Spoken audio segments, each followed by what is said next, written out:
I mean, just for him to go out there and kill it the way he did was awesome to see. Especially, I practice, get most of my reps with him every day, so it kind of just felt second nature. And he was spinning the ball out there, and for me to catch it was a big deal. I kept the gloves. I had him sign it today, so those will probably be hanging up in my house after his career here. So pretty cool.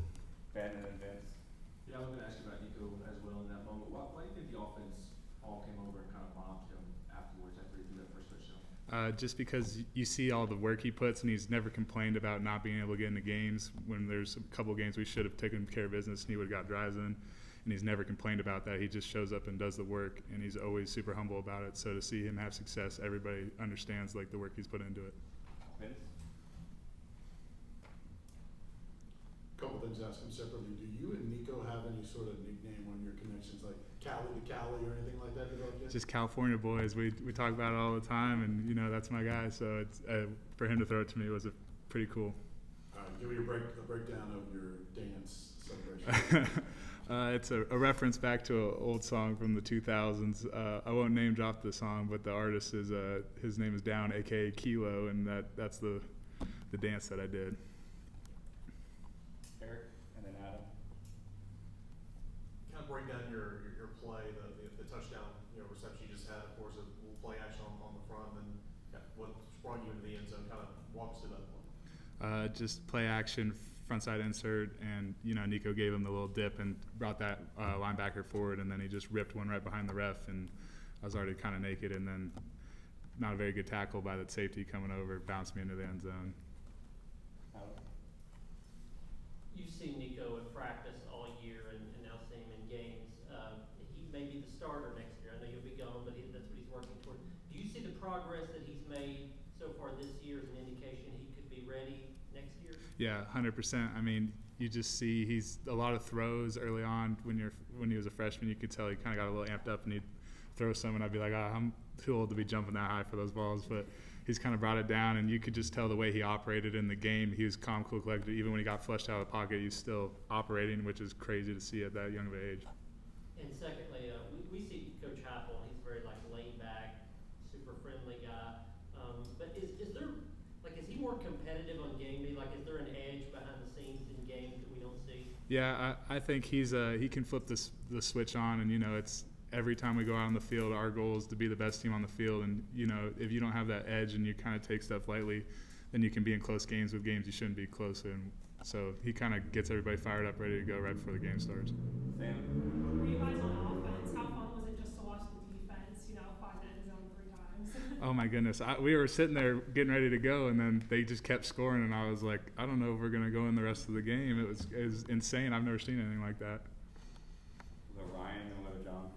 Young guy Ethan Davis made some plays at the end of the game. How would you say how he played? I think he played great. He went in there. Obviously, he's still got stuff to work on, but you can tell that he's been making strides, especially in the run game. Stuff that in the spring he didn't know how to do. He's gotten a lot better at it, and as he gains weight and gets stronger, he's going to be even more. But he, in the past game, I already expect that from him because he's just so talented with the ball in his hand. You've alluded to it a few times what this opportunity to play SEC football means to you. You've now got a career high in FBS touchdowns in your career. Just what is this whole experience? I know you got a few games left here, but just what is this experience? It has to have exceeded your expectations so far. I mean, I took a leap of faith coming here. I didn't know if I was going to get to play or not, and to come in and just be a part of the offense the way I am is amazing. So I've just taken every opportunity I got and made the most out of it. And obviously I've produced even more than I thought I could have in the spring, and I've taken just bounds as a football player, and that's like testament to the support staff we have as the strength coaches and the coaching that I've gotten from Abe. So We're right here in the middle. And to follow up on that, coming here and improving yourself as a football player, does it change your thoughts of what happens after this season? And did you come to the SEC maybe thinking, I've got a chance to maybe improve myself and put myself into the mix for an NFL future? Yeah, I think that's the whole thing. Was I came here to kind of prove to myself that I belong in that next level of football, and I think as I've gotten better, and I'm going to continue to get better throughout the rest of the season, it's kind of felt like I definitely can belong in that space, and if I keep making my strides, I'll end up hopefully playing a long time after this. We'll do 2 more. We'll do Eric and then finish with Vince.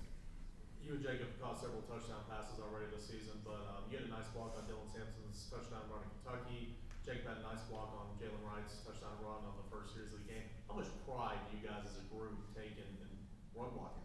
I think that's the big step. If you look at the film from last year, this year that we've taken is like we've drilled a lot more of the run blocking, just the technique and the basics. And you know, our coach was a line guy, so he really hammers it home. And that's kind of the thing is like you don't want to be the one that misses a block and leads like a touchdown run to being only an 8-yard gain. So priding ourselves on just finishing guys at the end of the runs and being the ones that create space for the running backs to do their thing. Vince, we'll come to you. Two quick things. As Joe has played so well and the receivers seem to be getting more comfortable, are you seeing the offense evolve in terms of expanded play calling and things you guys can do in our calls, like with the coaches getting more comfortable with the players? Are you seeing the offense evolve from that standpoint as well? Yeah, I think we're running kind of the stuff that we've already been running, but at a higher level, and dudes are making better decisions, and we're just operating at the tempo that we want to be. And I think that's why we're catching people off guard, is we're starting to move towards that faster tempo that we kind of want. And what do you know about Missouri's defense? They're solid. They're talented up front. They got 2 guys in the interior that can switch with each other and play really well. Their linebackers are sneaky athletic and really good cover guys. And, I mean, they're a good team this year, so it's going to be a dogfight and it's going to be a physical game. Thanks, Callie. Thanks, everybody.